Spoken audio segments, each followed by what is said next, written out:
안녕하세요. 성경어학원 신동 강사입니다. 성경어학원 고등학교 3학년 하반기 커리큘럼 설명회 시작하겠습니다. 일단 제 소개 먼저 드려야 될 것 같아서 제 소개 먼저 드리려고 합니다.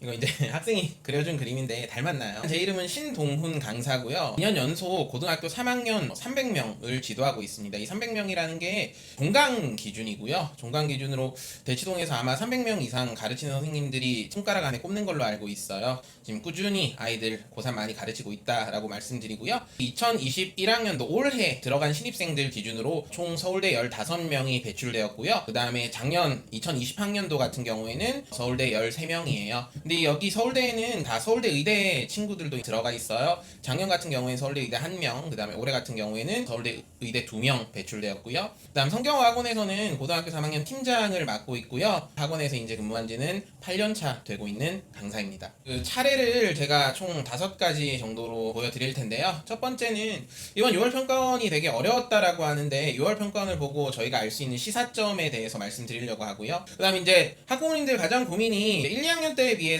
영어 성적이 계속 이제 떨어지고 있을 텐데 왜 고등학교 3학년 오면 우리 아이들의 영어 성적이 떨어지는지에 대해서 또 간단하게 말씀드리고 3, 4교시 같은 경우에 조금 이제 아이들마다 상황이 좀 다를 것 같아서 우리 아이가 꼭 1등급을 받아야 된다라는 입장이라면은 안정적으로 1등급 받기 위해서는 어떤 것들이 필요한지에 대해서 말씀드릴 거고, 아니면 우리 아이가 이때까지 좀 영어 공부를 좀 소홀히 해왔어가지고 뒤늦게라도 영어 공부를 시작해보려고 하는데 어떻게 해야 되는지 이제 갈피를 못 잡고 계신 분들을 위해서 막판 스퍼트, 하위권에서 상위권으로 도약하는 그런 부분에 대해서도 설명을 드릴 거고요. 이제 올해 가장 주된 이슈가 뭐였냐면은 EBS가 축소되었다라고 하지만 사실 이제 아는 사람들끼리는 간접 연계로 전환되었다라고 알고 있어요. 알고 있는데 그 상황에서 EBS의 의미는 어떻게 되는지, EBS를 공부를 얼만큼 어떻게 해야 되는지에 대해서 간단하게 말씀을 드리겠습니다. 일단 이번 6월 모의고사를 보고 제가 꼼꼼하게 분석을 해보면서 느꼈던 감정은 뭐냐면요.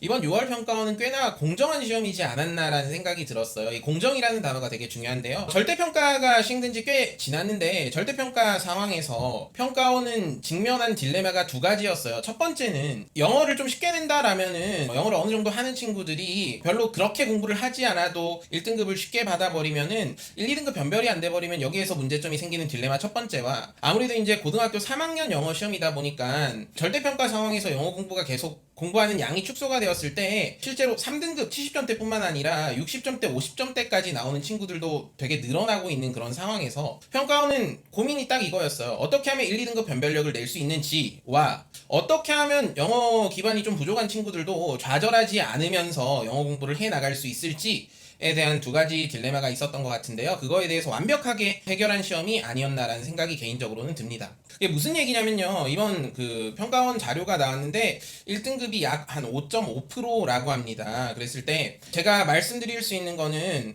이번 시험을 통해서 1등급과 2등급 사이에는 큰 벽이 생겼다라고 말씀드릴 수 있을 것 같아요. 그 무슨 얘기냐면은 혹시 이제 자녀분께서 이번 6월 평가원 영어에서 1등급을 받아내고 지켜냈다라면은 영어 공부를 되게 잘 해온 거고 영어를 잘 하는 친구니까 많이 격려를 해주셔도 될 것 같아요. 다만 이제 이때까지 그 영어가 절대평가라는 이유로 적당히 영어 공부를 했던 친구들은 여지없이 다 2등급이 나왔어요. 특히 이제 80점 후반인 친구들도 되게 많은데요. 그래가지고 어쨌든 첫 번째 시사점은 1등급과 2등급 사이에는 커다란 벽이 생겼다라는 거고요. 그 다음에 이제 두 번째는 뭐냐면 이제 3등급 라인에서 벌어졌어요. 고등학교 3학년 올라왔을 때 50점, 60점 받던 친구들도 이번 평가원 시험 같은 경우에는 뭐 70점까지 올라온 친구들도 되게 많아요. 그래서 이번 시험이 주는 메시지는 뭐냐면은 끝까지 열심히 노력을 한다라면 충분히 3등급 안쪽으로는 영어 성적이 들어올 수 있으니까 우리 아이들한테 좌절을 하지 말고 영어라는 걸 손 놓지 말고 끝까지 나아가자라는 메시지를 전달하고 있는 시험인 것 같습니다.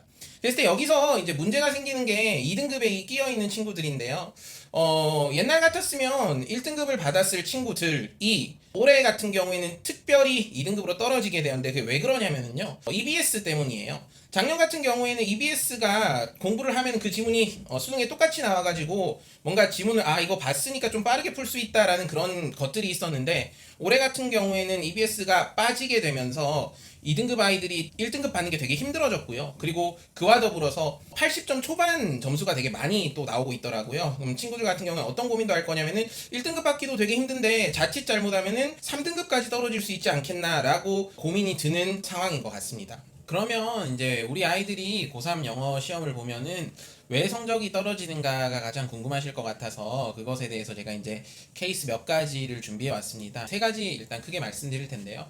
압도적인 케이스 첫 번째가 뭐냐면요. 여기 나와 있죠. 여러분들은 영어 공부를 안 해요 라는 거예요. 이게 절대평가가 되면서 그리고 이제 코로나가 들이닥치면서 아이들의 학습 습관이 많이 무너지면서 가장 직격탄을 받은 과목이 아마 영어가 아닌가라는 생각이 들어요. 아무래도 이제 영어라는 과목이 언어 과목이라는 특성상 꾸준히 매일 어느 정도의 양을 공부를 해줘야 되는데 실제로 현장에서 봤을 때 아이들이 그만큼의 영어 공부를 투자하지 않고 있다라는 거예요. 간단하게 제가 기준을 말씀드리면은 일주일이 있을 때 월, 화, 수, 목, 금, 주 5일 정도는 영어 공부를 꾸준히 하루에 1시간 정도 해서 일주일에 한 5시간 정도는 영어 공부가 필요하지 않을까 하는 생각이 드는데 대부분의 아이들이 뭐 한 2시간, 1시간 정도밖에 공부를 안 하고 있는 상황이라는 거죠. 이제 혹시 궁금하신 부모님들은 아이가 집에 오거든 한번 이제 아이한테 한번 물어봐 주세요. 일주일에 영어 공부 몇 시간 하니? 라고 했을 때 아마 돌아오는 대답이 되게 충격적일 거예요. 그래서 일단 케이스 첫 번째는 영어 공부의 절대적인 학습량이 되게 부족하다라는 거고요. 이제 두 번째는 제가 자기주관화라는 이름을 붙여보았어요. 이거 뭐 있는 용어는 아니고 제가 그냥 만들어낸 용어인데요. 자기객관화의 반대말이에요. 자기객관화라는 것은 본인의 현재 상황, 현재 영어 실력에 대해서 조금 객관적으로 정확하게 판단하는 거지만 이제 자기주관화 같은 경우에는 본인의 영어 실력에 대해서 좀 과대평가하는 친구들이 있어요. 그래서 제가 조금 자극적으로 허세 좀 그만 부리세요라는 이제 이름을 가지고 왔는데 대체적으로 이런 친구들이에요. 고등학교 2학년 때까지는 영어 모의고사 봤을 때 80점대까지는 계속 나왔었는데 갑자기 이제 고등학교 3학년 평가원 시험을 봤더니 이제 60점대까지 수직 낙하하는 거죠. 근데 사실 이게 커다란 뭔가 문제가 있다라기보다는 이게 정상적인 지금 과정을 밟고 있는 거라는 생각이 저는 들어요. 왜 그러냐면은 1, 2학년 때까지 영어 점수가 80분대까지 나왔으면 아마 우리 아이들은 70분이라는 시간 동안 그 영어 문제 45문제를 다 풀었을 거예요. 특히 저희가 영어 문제에서 가장 어렵다고 하는 빈칸 순서 삽입 유형 같은 것들도 다 풀고 적당히 틀려가지고 어쨌든 80점대 점수가 나왔을 텐데 고등학교 3학년 시험은 좀 본질부터가 되게 달라요. 그 다른 게 일단 이번 6월 평가원 정답률부터 제가 보면서 말씀드리고 싶은 거는 여기 다 지금 30번 라인들만 제가 모아 놓았는데 보시면 아시겠지만 10문제 중에서 8문제가 지금 정답률이 40% 안쪽으로 다 들어와 있단 말이죠. 그래서 제가 말씀드릴 수 있는 건 뭐냐면은 80점대 2학년 때 모의고사 80점대 정도 가지고 있는 영어 실력이라면은 사실 여기 있는 문제들 도전해 봤을 때 거의 대부분 아마 틀릴 거예요. 근데 80점대 와닿았던 친구들이 나는 이때까지 영어 모의고사 볼 때 모든 문제를 풀었으니까 모든 문제를 다 풀어야지 하다 보면은 이 30번대 라인은 풀어도 틀릴 거고 다 풀기 위해서는 나머지 문제들에서 조금 아마 급했을 거예요. 급하다 보면 좀 실수가 나면서 나머지 문제들에서도 갑자기 우르르 무너지면서 결과적으로는 점수가 60점대를 받아내는 친구들이 있을 거예요. 시간 관리에 대한 문제가 조금 많이 큰 유형이 될 것 같고요. 이제 세 번째 같은 경우는 영어 공부 되게 열심히 하고 영어 잘하고 단어도 열심히 외우고 하는데 이제 영어 성적이 잘 안 나오는 안타까운 친구들이 있어요. 이 친구들 같은 경우에는 1, 2학년 때 모의고사로는 한 90점대까지 받아내지만 평가원 모의고사를 보면 갑자기 이제 뭐 80점대까지 떨어지는 거는 그러려니 할 수 있지만 79점까지도 떨어지는 학생들이에요. 그 이유가 뭘까라고 했을 때 수능 영어에 대한 근본적인 이해가 좀 부족하지 않나라는 거예요. 수능 영어라는 건 이제 단순한 영어가 아니라 문제를 풀어내야 하는 건데 그 부분에 대해서 조금 부족한데 보통 이제 이런 친구들이 국어 성적이 조금 떨어지는 경우가 되게 많아요. 그래서 제가 보통 아이들이랑 상담할 때 영어 성적만 물어보는 게 아니라 국어가 몇 점인지도 제가 같이 물어보는데 그쪽이랑 같이 연관돼서 문제가 있을 수 있습니다. 조금 더 자세하게 말씀드리면 이제 이게 영어와 수능 영어의 차이예요. 수능 영어에 대해서 제가 말씀 간단하게 드리면은 수능 영어에 영어로 이제 신동우는 아이패드다라는 문장이 나오고 그 다음 문장이 이제 그는 여자가 아니다라고 나오죠. 그러고 나서 이제 빈칸 문제가 출제돼요. 뭐라고 출제되냐면 즉 아이패드는 빈칸이다 라고 이제 출제가 되어 버리는 거죠. 그러면 1번 선지를 읽어보면 아이패드랑 아이폰은 다른 거잖아요. 그럼 제거하고 그 다음에 아이패드는 여자다 라고 해야 되는데 아까 위에서 뭐라고 했냐면 신동훈이 아이패드고 아이패드가 여자가 아니다 라고 했으니까 그럼 2번도 날려야 되죠. 그럼 아이패드는 3번 남자다 라고 해서 답을 3번을 찍어야 되는데 우리 아이들은 이 심플한 메커니즘을 이해하지 못한다라는 거예요. 왜 그러냐면 제가 학생들한테 실제로 영어 공부하다 보면 많이 받는 질문 두 가지만 말씀드려볼게요. 첫 번째, 아이들이 영어 문장 읽을 때 신동훈은 아이패드다 라는 문장을 읽고 저한테 갑자기 따지러 와요. 선생님 어떻게 사람이랑 기계랑 같아요? 어떻게 신동훈이 아이패드예요? 라고 물어보는데, 그렇게 물어볼 때마다 저는 아이들한테 해줄 얘기가 없어요. 지문에서 신동훈이 아이패드다라고 그러면 그냥 그런 거지, 그걸 왜 나한테 묻니? 라고 해줄 수밖에 없어요. 그 다음 하나만 더요. 그는 여자가 아니다 라고 했어요. 그럼 당연히 여자가 아니면 남자다라고 결론을 내리는 게 되게 보편적인 사고 방식이잖아요. 근데 여기서 꼭 좀 집요한 아이들이 와서 따져요. 선생님, 여자가 아닌 게 왜 남자예요? 트랜스젠더도 있지 않아요? 라고 막 이렇게 물어보는 친구들이 있다라는 거죠.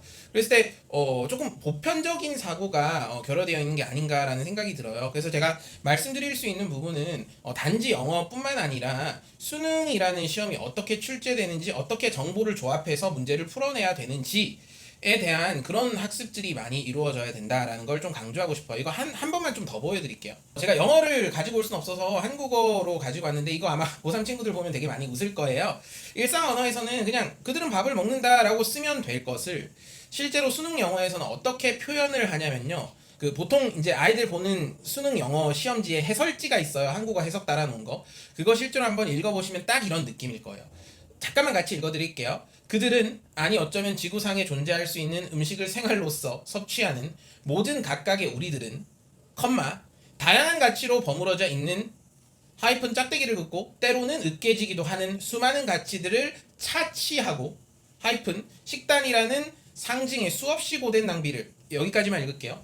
부모님들 이거 읽으시면 이해되시나요? 제가 말씀드리고 싶은 결론은 뭐냐면은, 수능 영어라는 건 얼마나 이 아이가 이 지문을 이해했느냐를 물어보는 게 아니라, 다시 한번 말씀드리겠습니다. 지문에 나와 있는 정보를 조합해서 있는 그대로 그냥 문제를 풀면 되는 건데, 이런 부분에 대해서 아이들이 많이 놓치고 있는 게 아닌가라는 생각이 들어요. 지금까지 아이들이 고3 되면 영어 성적이 왜 떨어지는지에 대해서 간단하게 말씀드렸고요. 이제 지금 우리 아이가 이제 1등급을 받아야 되는데, 1등급을 받기 위해서는 어떻게 공부를 해 나가야 되는가에 대해서 설명을 드리려고 합니다. 이제 제가 또 이미지를 가지고 왔는데, 가심비 시대라고들 해요. 이게 중요한 게 가성비가 아니라 가심비예요. 성능이 중요한 게 아니라, 가심비라는 건 가격 대비 마음의 만족도라고 나와 있어요. 이걸 이제 영어 입장에서 조금만 바꿔서 말씀드리면, 내가 어떤 공부를 했을 때 그 공부 투자 대비 성적이 얼마나 나오는가가 지금 중요한 게 아니라, 가성비가 중요한 게 아니라, 내가 이 정도 공부를 했을 때 나는 마음으로 만족한다라는 그 가심비가 요즘 아이들에게 되게 퍼져 있는 것 같아요. 그러다 보니까 나는 이과인데 절대평가 영어는 뭐 하루에 한 10분? 일주일에 한 번 정도 공부하면은 나는 최선을 다했어 라는 만족을 하면서 지금 영어 공부를 진행하고 있는 게 아닌가 하는 생각이 들어요. 그래서 조금 자극적인 타이틀이 아마 89점의 함정이라는 이 키워드인데요. 제가 실제로 작년에 수능 본 친구들 데이터 조사를 해봤더니, 제가 가르친 학생들의 10% 이상이 89, 88, 87점을 받았더라고요. 그 점수는 사실 한 문제만 더 맞았으면 1등급인데 그 한 끗 차이로 2등급을 받는 친구들이 있어서 이런 부분에 대해서는 조금 태도를 바꿔야 되지 않나라는 생각이 들어요. 영어가 1등급이 정말 필요하다라면은. 좀 더 와닿게 설명을 드려볼게요. 일단 제가 호랑이도 토끼를 잡을 때 최선을 다한다라는 표현을 썼는데요. 그게 왜냐면요, 이번 6월 모의고사에서 킬러 문항이라고 하죠. 빈칸이랑 순서 삽입에 정답률이랑 배점을 가지고 왔는데요. 여기에서 특히 어려웠던 게 31번 빨간색 되어 있는 31번, 34번, 36번, 39번인데요. 정답률 보시면 아시겠지만 거의 33%, 35% 이 라인이에요. 이 라인인데, 이 문제들 같은 경우에는 틀릴만 해요. 틀릴만한 문제 다 틀리면 이미 몇 점이 감점이냐면 마이너스 10점 감점이에요. 근데 수능이 이런 킬러 문제로만 구성이 된 게 아니라, 지금 보여드린 거 이제 준 킬러 문제인데요. 실제로 고등학교 3학년 아이들은 알 텐데, 그 21번에 밑줄 친 의미를 물어보는 신유형이라고 있어요. 신유형이 생각보다 아이들 발목을 잡는 경우 되게 많고요. 그 다음에 평가원으로 들어오면서 40번이 요약 문제인데, 요약 문제의 난이도가 되게 올라갔어요. 그리고 주제 제목 같은 경우도 최근에 절대평가 시대 되면서 되게 어려워진 문제고, 어휘 문제도 있지만 그 아이들 우리 어법 항상 불안하잖아요. 그래서 어법 어휘 문제도 이제 준킬러로서 준비를 하고 있고, 41, 2번이 옛날엔 좀 쉬웠을 수 있는데 요즘은 특히 이 42번이 어휘 문제로 나와요. 어휘 문제로 나오는데 되게 까다롭게 나와서 준킬러 문제들도 이렇게 7문제나 있기 때문에, 킬러 문제 빨간색만 틀렸을 때 마이너스 10점인데 준킬러에서 하나라도 틀리는 순간 아까 제가 말씀드린 87, 8, 9점이 나와서 2등급이 나오는 거죠. 보통 이제 그렇게 점수를 받으면 다음번에 1등급 받을 수 있어요 하면 되겠죠 라고 하는데, 제가 오랫동안 아이들을 보면서 느낀 건 뭐냐면은 89점 받는 친구들이 늘 계속 80 후반 언저리 때 점수를 계속 방황을 하더라고요. 여기서 조금만 더 고려해 주셨으면 좋겠는 게 뭐냐면은 듣기에 대해서 안심하고 계시겠지만 수능날 듣기를 틀릴 수 있습니다. 실제로 제가 가르친 학생들 해마다 듣기 틀려서 89점이다라는 친구들 되게 많고요. 아니 저만 해도 그래요. 저 같은 경우 재수를 했는데 제가 재수한 이유가 뭐냐면은 수능날 그 어머니가 도시락을 되게 맛있게 싸주셨는데 그 도시락 맛있게 먹고 점심시간 그 다음에 이제 영어 시험을 보잖아요. 영어를 이제 시작하러 들어갔는데 듣기 방송을 듣는데 너무나 졸린 거예요. 졸린 와중에 하품을 했더니 하품하니까 귀가 안 들리더라고요. 그래가지고 듣기를 2개를 못 들어서 틀려버렸어요. 그래가지고 재수를 했어요. 저 정말 영어 듣기 2개 틀린 것만 아니었으면 사실 고등학교 3학년 때도 아마 충분히 원하는 대학에 갈 수 있었음에도 불구하고 듣기를 틀려서 재수를 해버린 거죠. 아이들한테 시험 보고 나서 제일 문제가 되었던 게 뭐니? 라고 물어보면 가장 1번이 아마 시간 부족일 거예요. 저는 이제 궁금한 게 대부분의 아이들이 시험 끝나고 나오면은 선생님 시간이 부족했어요 라고 얘기를 하는데 그러면 이번 수능장에 보러 갔을 때도 시간 부족할 확률이 되게 높은 거잖아요. 그럼 제가 말씀드리고 싶은 거는 시간 부족할 확률이 매우 높은데 그런 상황에서 난 어떤 준비를 해야 되고 어떤 대처를 해야 되지? 라는 걸 다 미리 계획을 해야 되고요. 그 다음에 제일 중요한 거는 이게 수능을 아직 안 본 고3 친구들은 잘 납득이 안 될 수 있는데 우리가 영어 시험을 보는 것은 1교시 국어를 보고 2교시 수학을 보고 점심 먹고 되게 졸린 와중에 3교시의 영어를 본다라는 거예요. 실제로 이번 6월 평가원 보고 이제 학생이랑 상담을 하는데 학생이 영어를 정말 잘하는 친구인데 영어가 막 불안하다라면서 갑자기 하소연을 하더라고요. 그래서 왜? 라고 물어봤더니 사실 이번 6월 평가원 볼 때 국어가 되게 어려웠잖아요. 그래서 1교시 때 국어 보는데 완전 멘탈이 나갔대요. 멘탈이 나간 상태에서 2교시를 딱 봤는데 2교시 수학도 만만치 않았잖아요. 그래서 수학을 푸는데 이게 원투펀치를 맞은 그런 느낌이었대요. 그러고 이제 점심을 거의 막 우울하게 울면서 먹었다라고 하더라고요. 그 상황에서 이제 영어를 풀러 들어갔는데 머릿속에 새하얘지면서 아무런 생각이 기억이 나지 않는다라는 거죠. 본인이 영어 문제를 어떻게 푸는지 하나도 모르겠대요. 물론 그 친구는 원래 기본적인 영어 내공이 워낙 탄탄한 친구여서 이 어려운 시험에서도 되게 고득점을 해서 1등급이 나왔지만 불안하대요. 그러니까 제가 말씀드리고 싶은 거는 이런 모든 경우의 수를 고려해서 우리 아이가 안정적으로 수능 날에 1등급이 나와야 되는 거지 간단하게 재수 좋으면은 1등급, 재수 좀 나쁘면 80 후반 요렇게 하면은 조금 안 좋은 결과가 나올 수 있지 않을까 하는 생각이 들어서 영어 1등급이라는 게 본인 입시 전략에서 되게 필요한 학생들이라면은 조금은 더 영어에 관심을 가져줬으면 좋겠다라는 게 저의 결론이에요. 이제 이 부분에 대해서는 제가 조금 자신 있게 말씀드릴 수 있는 게 저 같은 경우는 대치동에 있는 학생들로만 구성된 거의 300명이 입학한 학생들을 지도했기 때문에 그 2등급에서 어떻게 하면 1등급으로 가야 되는지 그 라인에 대한 고민을 되게 잘 알고 있어요. 그래서 이제 뭐 제가 제 입으로 얘기하는 것보다는 실제로 저랑 공부했던 친구들이 수강후기에서 써준 이야기를 좀 몇 가지를 읽어보려고 합니다. 수강후기 같은 경우에는 그 성경학원 홈페이지 가시면은 풀 버전으로 많이 읽어보실 수 있을 테니까 한번 참고해봐 주시고요. 일단 첫 번째, 이번에 서울대 자유전공 들어간 중동고 학생이에요. 수시로 대학을 갔음에도 불구하고 수능 성적이 수능 전과목에서 딱 한 개 틀렸어요. 한 개 틀렸는데 이 친구가 뭐라고 얘기를 해줬냐면은 영어가 1등급 컷 근처에서 불안하던 성적이 선생님 수업을 듣고 안정되어 항상 100점 근처의 점수가 나오게 되었다 라고 표현을 해줬고요. 이 친구, 두 번째 친구도 서울대에 이제 재료공학 간 친구인데 신동훈 선생님 수업을 듣고 처음에 신세계를 알게 되었고 수능의 사고법은 어떠한지 정확하게 알게 되었다라고 표현을 해주더라고요. 사실 제가 가장 강조드릴 수 있는 건 뭐냐면은 2등급에서 1등급으로 올라가는 데 필요한 수능적 사고법이라는 걸 정말 잘 지도한다라고 자신할 수 있을 것 같아요. 이제 세 번째 친구가 조금 감동인데요. 지금 저 조교도 같이 하고 있는데 연세대학교 경영학과 간 안주려고 학생인데 제 수업을 이제 너무도 고맙게도 이건 부끄러워지는 표현이더라고요. 모든 수험생에게 필요한 가치를 전달하는 수업이다라고 표현을 해줬더라고요. 근데 사실 이걸 처음에 저도 보고 고민을 했어요. 이 표현이 뭐지? 라고 했는데 결론은 그거인 것 같아요. 수능적 마인드를 확립하는 데 있어서 수업이 도움되지 않았나라는 생각이고요. 그 다음 이제 고려대 간 친구가 또 뭐라고 해줬냐면은 글을 논리적으로 풀어내는 해법, 그리고 밑에 보시면 일관적으로 분석할 수 있는 분석적 사고를 길러주셨다라고 했는데 사실 이렇게 쭉 보시면 아시겠지만 제 수업의 특징은 수능적 사고법, 그 다음에 논리 독해, 일관적 독해니까 특히 아마도 그 80점 후반에 있는 친구들이 1등급으로 도약하는 데 있어서는 가장 많이 도움을 줄 수 있지 않을까 하는 생각이 듭니다. 그리고 이제 1등급에 대해서는 이야기를 마무리 드렸고요. 이제 우리 아이가 영어가 좀 부족한데 어떻게 영어 공부를 시작해야 되나요? 지금부터 해도 늦지 않나요? 라는 고민거리가 있는 부모님들을 위해서 준비한 게 이제 막판 스퍼트인데요. 끝날 때까지 끝난 게 아닌데 그림 보이시나요? 이제 운동선수가 결승선에 도달할 때 조금이라도 시간을 단축해 보려고 지금 별의별 짓을 다 하고 있는데 우리 아이들도 수능까지 아직 충분히 많이 남았어요. 그래서 할 수 있으니까 그 부분에 대해서 간단하게 설명을 드리려고 합니다. 올해 6월 평가원 보고 제가 되게 감동이었던 순간이 있어요. 그게 언제냐면 그 시험 보고 나서 학생 한 명이 연락이 왔는데 선생님 저 70점이에요 라고 얘기를 듣는 순간 너무나 감동이었어요. 왜냐면 그 학생이 이제 1월달 겨울방학부터 저랑 같이 공부를 시작했는데 이 친구가 영어 기반이 정말 없었어요. 정말 기반이 없다 보니까 점수가 들쭉날쭉 하면서 고등학교 3학년 시험이니까 실제로 4월 모의고사 성적이 몇 점이었냐면요. 40점대였어요. 40점대여가지고 계속 공부를 시키면서도 할 수 있을까 할 수 있을까 라는 생각이 들면서 이제 계속 공부를 같이 해왔는데 이 친구가 너무나 고맙게도 70점을 6월 달에 받아왔더라고요. 남들은 6월 평가원이 어렵다라고 하는데 이 친구는 지금 무려 20몇 점이 오른 거죠. 근데 이 친구가 한 얘기는 되게 명확했어요. 선생님 듣기 틀리면 안 될 것 같아가지고 학원 다니기 시작한 이래로 듣기는 꾸준히 공부를 해서 듣기는 최대한 맞췄고요.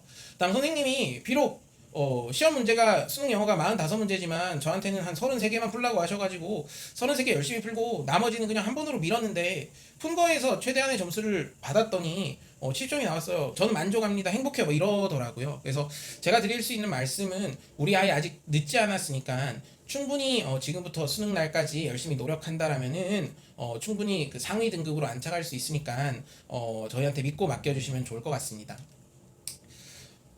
그리고 이제 EBS 연계에 대해서 논란이 되게 많을 걸로 알고 있어요. 아마도 선생님들마다 EBS 공부에 대해서 어떻게 해야 되는지 처방이 다를 텐데 이거 저의 개인적인 견해를 말씀드리겠습니다. EBS 연계 효과는 없는 것 같아요. 이게 왜 제가 자신 있게 말씀을 드리냐면 저는 지금 수능 수업도 되게 메인으로 하고 있지만 저는 사실 대치동에 있는 아이들의 고등학교 3학년 내신도 같이 진행을 하고 있어요. 그랬을 때 대치동 고등학교 3학년 내신을 하려면은 그 EBS 있는 지문들을 거의 꿰고 있어야 되고 실제로 저는 꿰고 있어요. 꿰고 있는데 제가 이번 6월 평가원 모의고사를 풀 때 EBS랑 관련된 지문이다라고 느낀 게 딱 몇 지문이냐면요. 딱 한 지문이에요. 사실 제가 그렇게 EBS를 많이 공부를 하고 아이들한테 수업을 했음에도 불구하고 이게 EBS랑 관련이 있다라고 느낀 게 딱 한 지문이다 보니까 저는 자신 있게 말씀드릴 수 있을 것 같아요. EBS 연계 효과는 없으니까 차라리 영어 공부를 한다라면은 그 시간에 EBS보다는 기출 문제를 우선시해서 공부하는 게 좀 더 효과적인 전략이지 않겠나라는 생각이 들어요. 물론 기출 문제가 정리가 다 된 학생들이 가볍게 풀 수 있는 문제로서 EBS는 의미가 있겠지만 다시 말씀드리면은 굳이 EBS보다는 기출문제 공부를 우선시하는 게 좋지 않겠나라는 게 저의 결론입니다. 마지막으로는 왜 성경어학원인가라는 거에 대해서 말씀을 드리려고 합니다. 이제 그림 보시면 이제 이렇게 무기를 두 개를 가지고 있잖아요.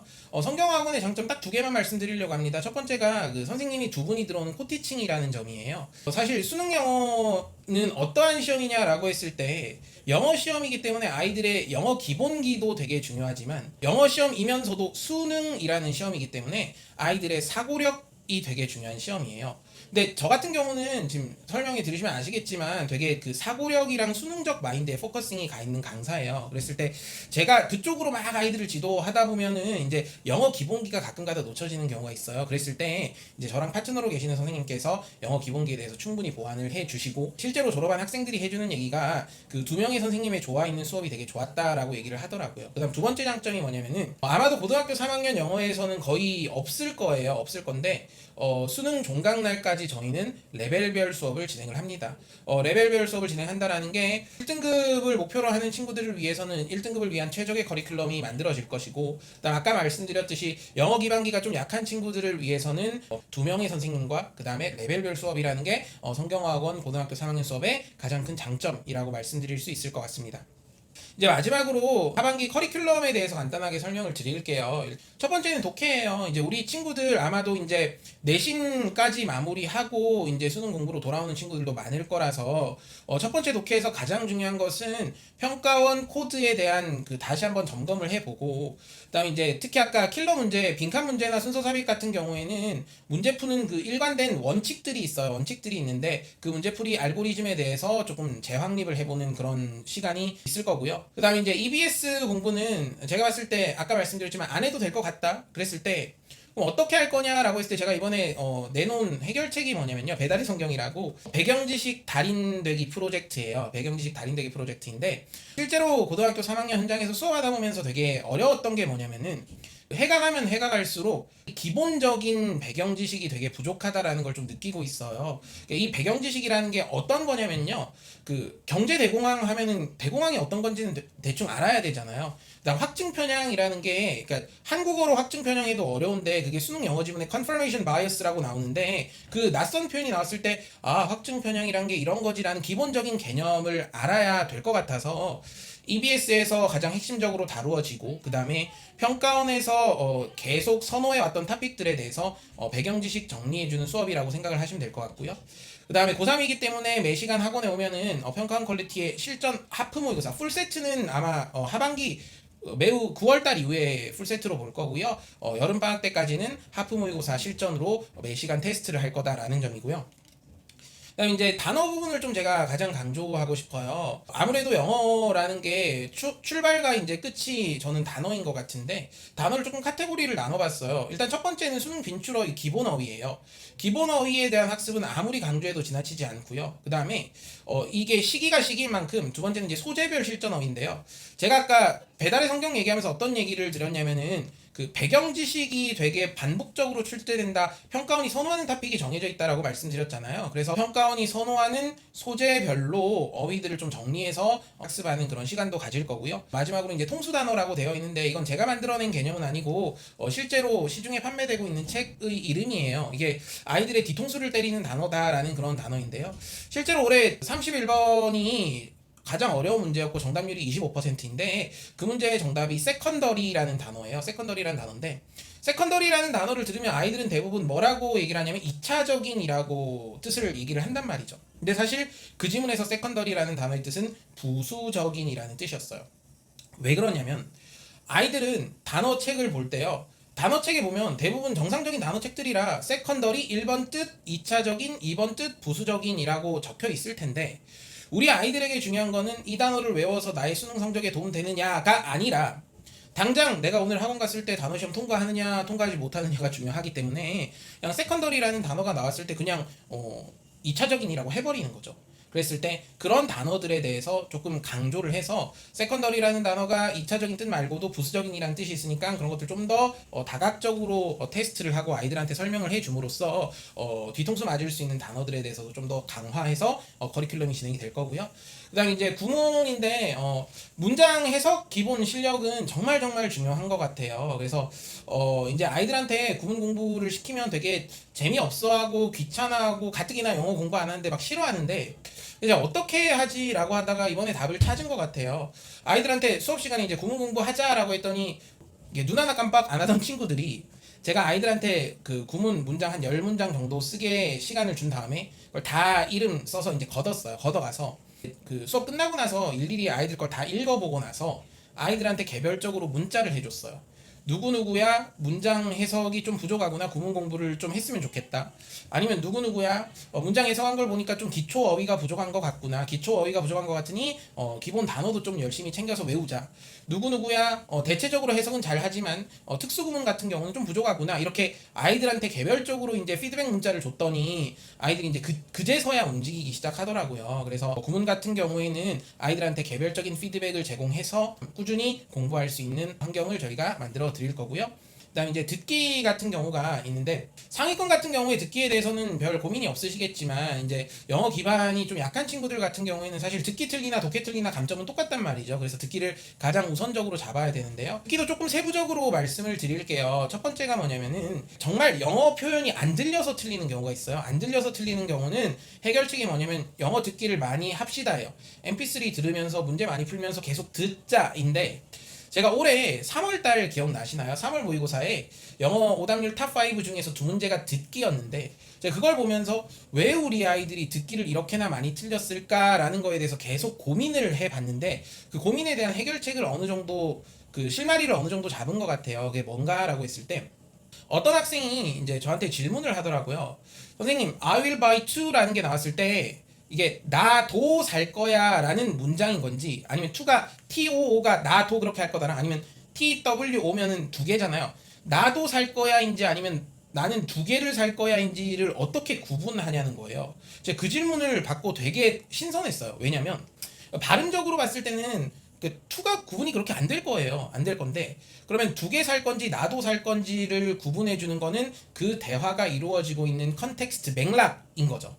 근데 여기서 제가 느꼈던 건 뭐냐면은 우리 아이들이 코로나가 되면서 이제 아이들이랑 실제로 만나서 대화할 기회보다는 이제 문자나 그냥 카카오톡 이런 것들이 편해지다 보니까 그 대화하는 상황에 대한 그 맥락에 대한 공부가 좀 부족한 게 아닌가 싶어요.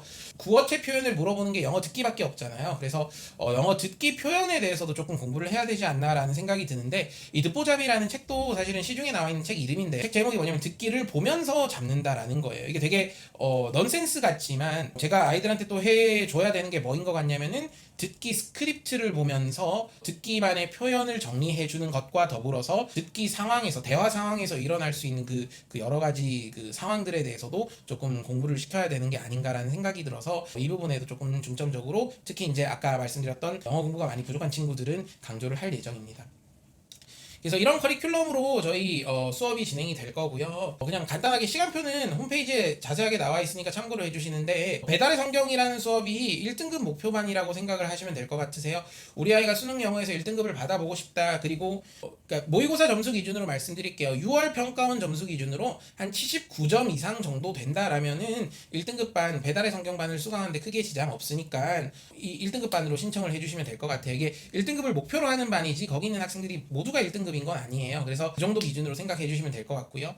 그다음 여기 막판 스퍼트랑 라스트 찬스 나와 있는 반은 이제 2등급으로 도약하고 싶은 친구들의 반인데요. 이 친구들 같은 경우에는 뭐 70점대부터 뭐 60점, 50점대까지 정말 영어가 부족한 친구들 같은 경우에는 40점대까지도 충분히 와서 같이 영어 공부 시작할 수 있는 반이니까요. 이렇게 반 결정을 해주시면 좋을 것 같으세요. 시간표는 이제 그 홈페이지 보시고 그 다음에 직접 데스크로 전화하셔가지고 요일 같은 거 확인해 주시면 다 할 것 같습니다. 설명회 오늘 여기까지 진행을 하고요. 오랜 시간 동안 시청해 주셔서 감사합니다. 네, 안녕하세요. 성경학원 고3 강사 이소영입니다. 일단 제 소개를 먼저 드리고요. 그 다음에 제가 하는 수업에 관해서 간단히 말씀을 드리겠습니다. 저는 이제 이소영이고 제 이름 대신에 지금 제가 여기다 호랑이를 붙여놨는데 이게 애들이 붙여준 별명이거든요. 좀 관리가 엄격하다 이제 그런 의미로 아이들이 붙여준 별명인데 마음은 많이 따뜻합니다. 자, 그다음 저는 일단 성경원에서 일한 지는 7년 차 됐고요. 그다음에 2008년에서 2020년까지는 제가 학년 팀장을 했고 지금은 고3 수업을 같이 하고 있고요. 지금 고3 하는 아이들은 저랑 지금 3년째 보고 있는 아이들도 있거든요. 그래서 많은 애정을 가지고 어떻게 하면 점수를 조금 안정적으로 받을 수 있을까 많이 고민하고 있습니다. 저랑 이제 공부했던 학생들인데 지금 많은 학생들이 공부를 하고 거쳐갔었는데 지금 이렇게 보시는 것보다 후기를 통해서 좀 설명을 들으시는 게 도움이 될 것 같아서 후기를 가지고 왔습니다. 일단 학생들이 말하는 이소영 선생님은 이제 첫 번째 학생은 지금 이제 군대 간 학생입니다. 우리 이 학생 군대를 지금 갔는데 엊그제 밥을 먹고요. 독해랑 문법에서 많은 도움을 받았다라고 얘기를 하는데 지금 수능 독해 같은 경우는 관점이 그 선생님들이 가르치는 방식이 여러 가지가 있을 수 있는데 제 읽기 독해, 구문을 바탕으로 읽어내는 독해와 그 다음에 논리적으로 문제를 풀어내는 독해에 균형을 맞추려고 많이 노력을 하고 있고요. 이 학생은 그런 점에서 많이 도움을 받았던 것 같아요. 자, 그 다음에 이제 이 학생은 지금 이 학생은 이제 여러 가지 이야기를 좀 썼는데 이 학생이 이제 가장 좋다고 얘기했던 점은 효율적이다. 나에게 맞춰서 내가 부족한 부분을 공부를 할 수 있었다라는 점이고요. 자, 그 다음에 이 학생 같은 경우는 조금 이제 정서적인 부분을 언급을 하고 싶은데요. 내신 끝나고 이제 수능을 제가 수업을 하면서 좀 많이 힘들어 있었어요. 되게 성실한 학생인데 기본기가 그렇게 좋진 않았었어요. 근데 할 수 있을 거라는 말 한마디에 되게 열심히 했던 학생이거든요. 학교도 지금 제가 연대, 고대만 붙여놨는데 되게 많은 학교를 동시에 합격했던 훌륭한 학생입니다. 이 학생도 그러고 보니까 군대를 갔네요. 자, 그 다음에 이제 이 학생 같은 경우는 밥 먹는 시간까지 뭐 관리를 받았다라고 얘기했는데 지금 제가 이 후기를 통해서 보여드리고 싶은 내용은 저희가 최고의 수업을 할 거고요. 그 다음에 최고의 질의 좋은 양질의 자료를 제공을 할 겁니다. 그런데 저희가 또 할 수 있는 부분이 무엇이냐면 개별에 맞춰서 또는 정서적인 부분까지 또 그 다음에 철저한 관리까지 같이 하고 있다라는 걸 좀 보여드리고 싶었습니다. 자, 그다음에 이제 제가 하는 수업을 간단히 말씀을 드릴게요. 저희 학원은 그 앞에 설명을 들으셨겠지만 레벨이 있어서 이제 크게 두 가지 정도로 나눠지는데 지금 이게 배달의 성경이라 그래서 설명을 이제 들으셨을 거예요. 1등급 다지기 반. 6평 점수를 한 80점 정도까지 들을 수 있는 반이고요. 커리큘럼 설명은 간단히 드리고 1번 평가원 코드 재정립, 지금 내신을 하고 있거나 아니면 지금 빈칸 추론이나 간접 수기 같은 경우는 수능 수업을 듣고 있어도 재정립을 조금 정리를 할 필요가 있고요. 어휘 같은 경우는 지금 소재 주제별 어휘 들어가고요. 그다음에 구문은 고난도 구문을 아이들이 해석 숙제를 하는데 저희가 이거 1대1로 첨삭을 다 합니다. 부족한 부분이 뭔지 상당히 많이 파악을 할 수 있거든요. 어휘가 부족한지, 구문이 부족한지, 또는 구문 해석을 했지만 정보 처리 과정이 제대로 이루어지고 있지 않다. 뭐 여러 가지 단계에 있어서 문제점을 파악하고 지도를 할 수 있는 부분이고요.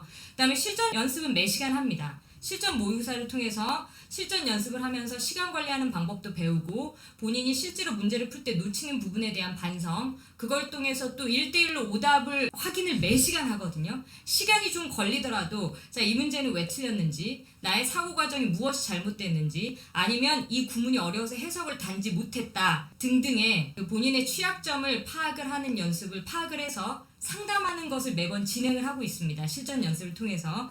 그다음에 이제 최종 전략 점검인데 이 부분을 조금 강조해서 말씀을 드리고 싶어요. 커리큘럼 설명은 앞에서 자세히 그 신동훈 강사에게 들었기 때문에 지금 아이들이 6월 평가원 끝나고 저희 재원생들은 사실 알고 있어요. 본인이 뭘 해야 되는지, 어떻게 해야 되는지, 내 약점이 무엇인지, 내가 맞춰야 되는 번호의 문항, 꼭 맞춰야 되는 문항 번호가 무엇인지까지 구체적으로 알고 있는 아이들이 많은데 6평 끝나고 들어온 신규인데 80점 후반에서 90점 초반 이렇게 왔다 갔다 하더라고요. 되게 안타까운 점수죠. 안정적이다라는 말을 절대 붙일 수 없는 점수거든요. 이 학생 같은 경우는 상담을 제가 해봤어요. 오답 끝나고. 그래서 점수가 왜 그렇게 나왔고 어디가 틀렸는지 얘기를 했는데 놀라운 점은 본인이 지금 이 시점에서 뭘 해야 되는지, 내가 약점이 무엇인지, 어떤 번호를 안정적으로 더 맞춰서 안정적인 1등급으로 갈 수 있는지에 대한 전략이 되게 부족하더라고요. 실제로 이런 부분들을 학생들과 얘기를 통해서 상담을 통해서 서로 맞춰가야 되는 부분이거든요. 아이가 인지하고 고쳐나가는 걸 지속적으로 봐줘야 되는 과정인데 이런 부분을 매 시간 저희가 하고 있습니다. 이거는 지금 늦지 않았다 라스트 찬스 반인데요. 지금 기본 이렇게 써놨죠. 혹시 기본기가 안 돼 있어서 수능이 지금 힘들다고 하더라도 수능 영어 독해가 절대 포기하실 필요는 없습니다. 이 반에서 하는 건 이제 기본적인 목표가 듣기하고 1828 꼭 맞춰야 되는 문항에 대해서 집중 훈련을 해서 정말 말 그대로 최소 점수, 보험 점수죠. 이 점수를 확보할 수 있게 해주는 반이거든요. 커리큘럼이 일단 어휘는 기본 어휘, 소재 주제별 가고요. 필요하다면 추가로 암기도 시키고요. 그다음 마찬가지로 구문 1대1로 저희가 첨삭하고요. 그다음에 1828 독해 일단 전략적으로 집중은 합니다. 자, 이 문제를 꼭 맞아야 돼요. 아이들이 지금 체감을 하거든요. 이걸 맞춰야 되고 이걸 내가 맞출 수 있다. 그래야지 보험 점수, 기본 점수가 확보가 된다. 그때부터가 이제 시작인 거라서 이 부분에 대해서 집중 훈련을 할 거고 듣기 같은 경우는 지금 아이들은 3월 모의고사 덕분에 많이 체감을 하고 있어요. 듣기 숙제 되게 잘해옵니다. 근데 이게 귀가 안 들리는지 표현, 문맥상의 표현이 어색한지 또는 문맥 파악을 못하는지에 대해서 여러 가지 파악을 하면서 듣기도 시키고 딕테이션 훈련도 같이 시키고 있고요. 최종 전략, 개별 점검인데 여기도 마찬가지입니다. 점수대에 따라서 또는 틀린 문항 번호에 따라서 시간 배분이라든지 여러 가지 전략은 분명히 달라져야 되거든요. 그런 부분들에 대해서 최선을 다해서 편 끝나고 곧 7월 모의고사가 보는데 7월 또는 9월, 11월 수능까지 애정을 담아서 그 다음에 아이들에 관해서 같이 고민하면서 페이스메이커의 역할로서 최선을 다하겠습니다. 들어주셔서 감사합니다. 안녕하세요. 성경어학원 김나영 강사입니다. 저는 오늘 저에 대한 소개와 여름방학 특강에 대해서 설명드리겠습니다. 저는 압구정고등학교와 한국외국어대학교를 졸업했고요. 성경어학원에서 10년 이상 고등부 강사로 재직 중입니다. 양재구 풍문고, 숙명여고, 경교고, 진선여고에서 각각 전교 1등을 배출을 했고요. 한 달 만에 4등급에서 1등급까지 성적을 올리기도 했습니다. 현재 가르치고 있는 학생들은 고2부터 고3까지 2년째 지도 중이고요. 제가 지금까지 지도한 2,000여 명의 학생들 가운데서 70% 이상의 학생들이 성적이 향상이 되었습니다. 그래서 학생들의 충성도와 만족도가 높은 편이고요. 결과적으로 말씀드리면 제 수업은 동기부여를 확실하게 하면서 단기간에 실력을 향상시키는 것을 목표로 하고 있습니다.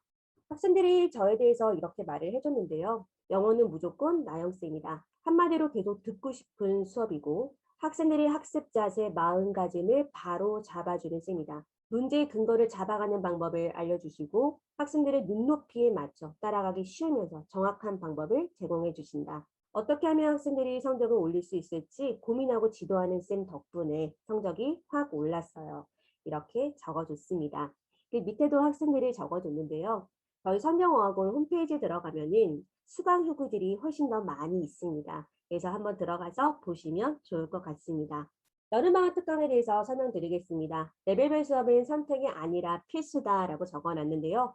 저희는 겨울방학 때부터 지금까지 계속 레벨별 수업을 진행하고 있습니다. 이번 여름방학에도 레벨별 수업이 진행이 되는데요. 배달의 성경반 1등급 반이 있고요. 막판 스포츠반 2등급 반이 있습니다. 1등급 반은요, 배경지식 달인되기 프로젝트인데요. 평가원이 선호하는 토픽을 정리를 하는 수업이고요. 그거 플러스 매시간 실전 모의고사를 통해서 실전 감각을 유지하는 수업이 되겠습니다. 막판 스포츠 수업은요. 영어 기본기 확립과 이 반은 3, 4, 5등급 학생들이 수업에 참여하게 되는데요. 기본기를 확립하는 거가 중요하죠. 그거와 함께 실전 연습을 계속해서 실전력을 강화하는 것도 중요합니다. 두 마리 토끼를 한꺼번에 잡겠다라는 것을 목표로 하는 반입니다. 전반적인 수업 목표입니다. 남들이 틀리는 문제도 맞추기 위한 반이고요. 안정적인 수능 1등급으로 가는 최적의 길을 제시합니다. 어휘와 구문 그리고 실전 문제풀이 연습을 통해서요. 실력과 실전 감각을 동시에 기르는 수업입니다. 수강 대상인데요. 영어 성적을 반드시 올려야 하는 학생들은 누구나 가능합니다. 언제나처럼 학생들의 성적을 끌어올리기 위해서 믿고 맡겨주시는 만큼 정말 최선을 다해서 노력하겠습니다. 감사합니다. 김나영 강사였습니다.